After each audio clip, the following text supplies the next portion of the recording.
Proseguiamo amici di Miss Topolini, il nostro quinto casting. Vi presento subito l'aspirante Miss numero 60. Nome? Giorgia Pezzolato. Ok, Giorgia. Allora Giorgia, quanti anni hai?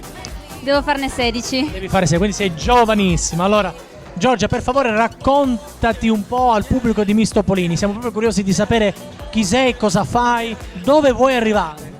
Allora, studio al Nordio, vorrei diventare stilista di lingerie.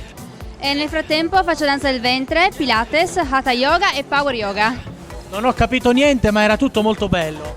Ho capito solo danza del ventre. Danza del ventre, sì. Che bello.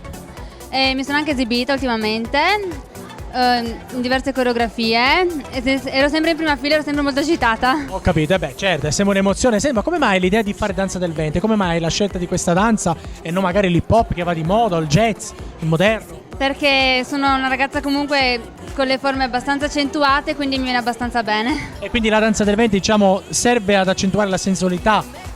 Sì, anche la mia autostima che mi manca. No, non dire così, Stellina. Sei nel posto giusto, tu devi volerti bene, quindi sei nel posto giusto. Sono convinto che tanti amici di Miss Topolini già ti hanno presa simpatia, quindi anche per te l'opportunità. Ecco, mi sono dimenticato, sogno nel cassetto.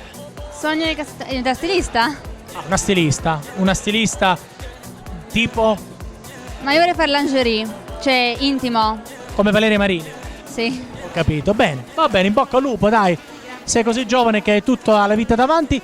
Adesso davvero l'opportunità di poter salutare e dire tutto ciò che vuoi davanti alla telecamera di Miss Topolini. Ok, un saluto ai miei genitori, al resto della mia famiglia, agli amici, a tutti gli spettatori e spettatori a casa. Wow, in bocca al lupo.